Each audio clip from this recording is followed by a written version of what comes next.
Buenas tardes. Ante todo, permítanme agradecer profundamente al Instituto Colombiano de Derecho Procesal y a su presidente, el doctor Jairo Parra Quijano, por invitarme a participar de este evento tan importante que ya es tradicional en Colombia y que ahora se realiza este año de manera virtual. He escogido para hablar en el día de hoy sobre los retos que nos esperan a partir de la pandemia que hemos vivido este año, con el empleo de la tecnología para el desarrollo de los procesos civiles.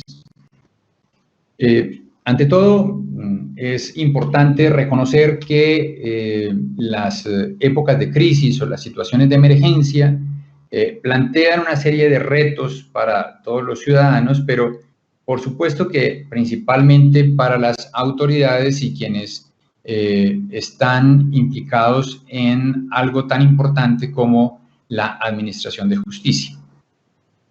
Y para esto, pensando en esto precisamente, es importante ver cómo vamos a hacer, qué va a hacer el país para administrar, para regular y acondicionar la administración de justicia en el área civil a partir de la terminación de esta emergencia que ha generado la pandemia. Y lo primero que creo que es importante reconocer es la experiencia que se ha tenido en el proceso civil durante la crisis. En primer lugar, quiero resaltar que una vez conocida la situación y la amenaza que planteaba para la población la situación de crisis, nuestro órgano de administración judicial, el Consejo Superior de la Judicatura, tomó la decisión de suspender todos los términos procesales, lo que determinó inmediatamente, automáticamente, la parálisis de los procesos que cursan en los juzgados, en los despachos judiciales del país. Y eso ocurrió el día 15 de marzo, que era un domingo, y por consiguiente su eficacia empezó el 16 de marzo. Esa circunstancia casi coincidió con la decisión del gobierno nacional de suspender o más bien de suprimir la libertad de locomoción de los ciudadanos en todo el país, lo que implicaba necesariamente la suspensión de actividades en todas las áreas, pero especialmente en el sistema judicial.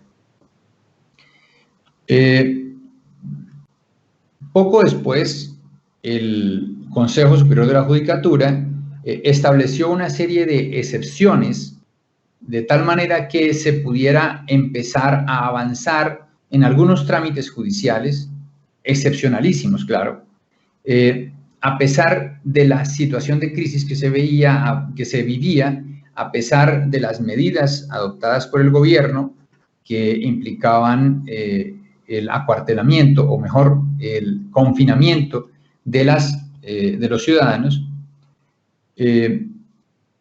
Y en esa medida algo pudo avanzar, algo se pudo hacer para atender situaciones de urgencia en el sistema judicial.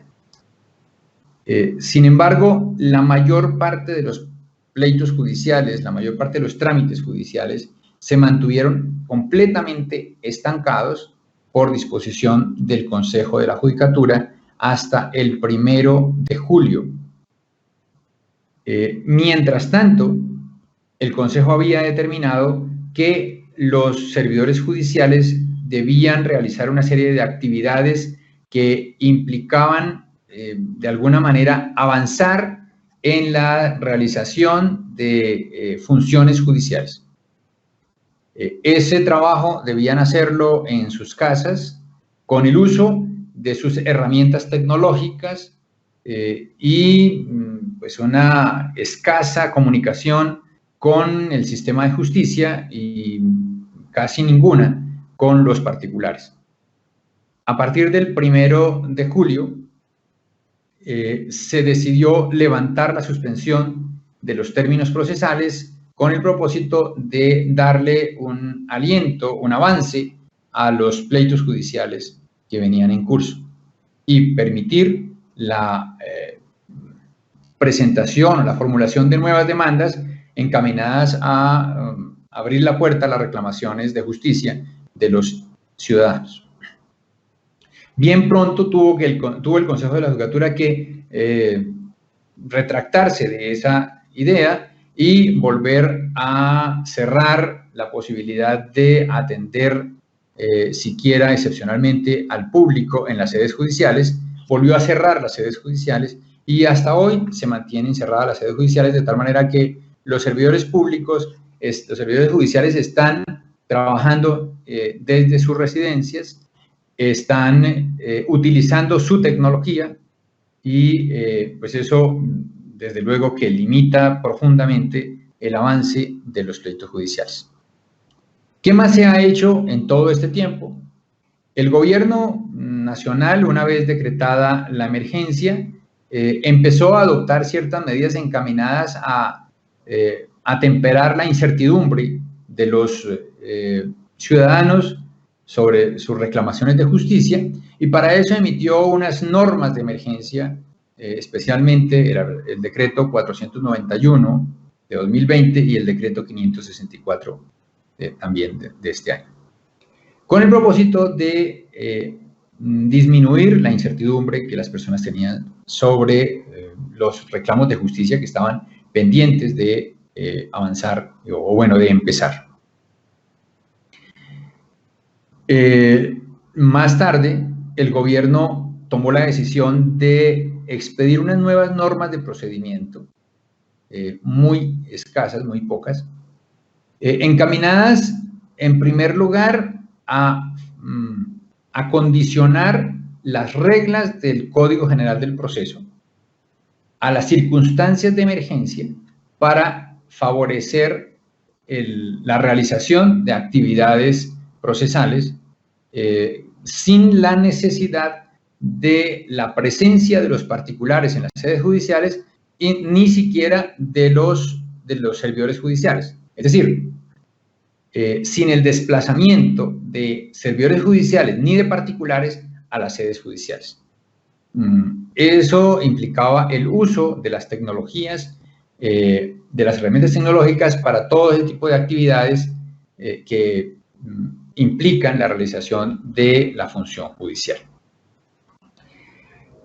Sin embargo, a pesar de que con esas medidas la ciudadanía se hizo la ilusión de que se iba a poder avanzar rotundamente en el trámite de los pleitos y que las reclamaciones de justicia iban a poder realmente ser atendidas, la verdad es que muy pocos son los procesos en los que ha habido avances reales.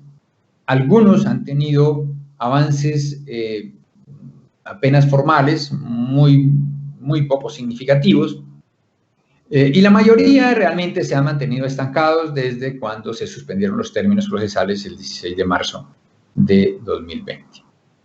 Esa es una situación que hay que reconocer. Eso pues tiene una serie de explicaciones importantes.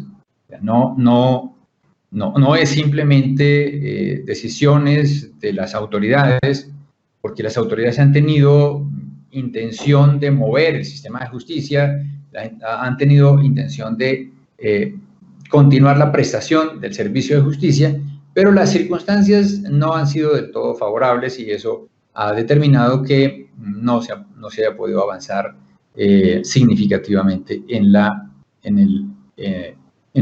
los pleitos judiciales. De manera que en este momento, cuando ya ha avanzado una buena cantidad de actividades sociales, cuando ya se han reactivado muchas actividades, muchos de los propósitos que las personas tienen en su vida ordinaria, es necesario pensar qué va a pasar, qué podemos hacer después de la pandemia. Y entonces es importante tener en cuenta, a mi juicio, las lecciones que dejó la crisis. Y por un lado, habrá que mirar o habrá que reconocer que toda crisis permite a las personas pensar de una manera diferente, permite que los ciudadanos concentren sus preocupaciones en aquello que es necesario o aquello que por lo menos es útil. Y en medio de esta circunstancia, de esta emergencia, lo que hemos podido detectar todos los que de alguna manera tenemos alguna participación en la actividad judicial es que hemos desperdiciado demasiados esfuerzos en actividades innecesarias e inútiles. La actividad judicial ha mostrado durante mucho tiempo su propensión a mantener la realización de actividades que no cumplen ninguna función real en los procesos judiciales y que son del todo innecesarias. Ejemplo de ello puede ser la presentación personal de memoriales.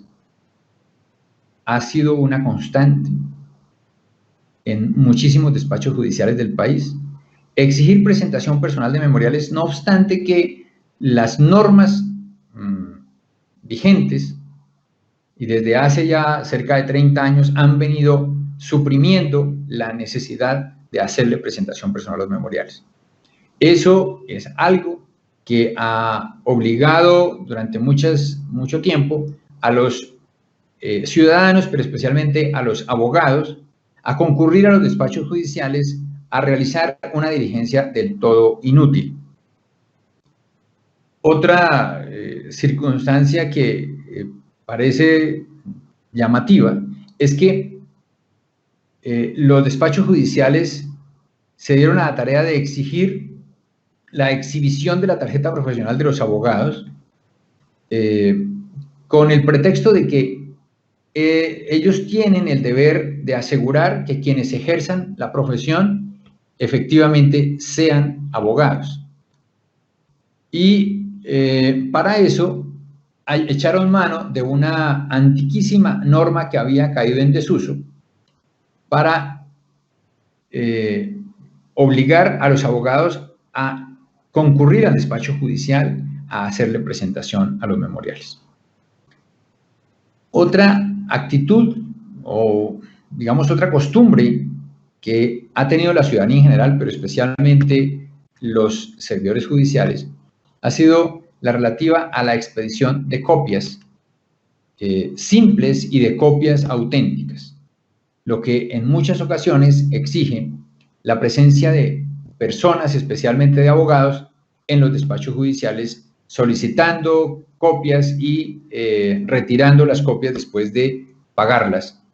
Y eso implica también una actividad de los servidores judiciales o de los empleados judiciales que exige el contacto entre servidores judiciales y particulares. Bien, esos son simplemente algunos de los ejemplos que suelen presentarse y que resultan del todo innecesarios e inútiles en la actividad judicial. Otra de las lecciones que nos muestra, que nos ha mostrado esta crisis, es que se puede prescindir de todo aquello que es innecesario. El hecho de que no se haya podido concurrir a los despachos judiciales, o mejor, a las sedes judiciales, ni los servidores públicos, ni los particulares, los abogados, ha obligado a pensar que hay una serie de actividades de estas de las cuales se puede prescindir totalmente, que no son necesarias y que no vale la pena exigirlas. Por lo tanto, nada se pierde con prescindir de ellas. Y adicionalmente, podemos decir que otra lección que nos ha dejado esta crisis es que debemos abandonar una serie de miedos infundados. O que se puede hacer. Se puede abandonar esos miedos infundados. ¿A qué me refiero? En primer lugar, el miedo al uso de herramientas tecnológicas. Los juristas hemos sido poco propensos a emplear con todas las posibilidades que nos dan las herramientas tecnológicas, a emplearlas para facilitar nuestra actividad y para facilitar la actividad de los demás que tienen relación con nosotros. Y sencillamente ese temor está fundado en que no lo hemos hecho, que no tenemos el hábito de hacerlo y no nos hemos aventurado a realizar el uso de esas tecnologías. Entonces le tenemos miedo y eso nos lleva a temer también de la confianza, de la confiabilidad que pueden tener los documentos que se producen gracias a las herramientas tecnológicas. Pero otro temor enorme que ha sido evidente en medio de la circunstancia de crisis es la desconfianza en los demás. El miedo a que los demás hagan fraude. Y eso no tiene una justificación real en el escenario de los procesos judiciales.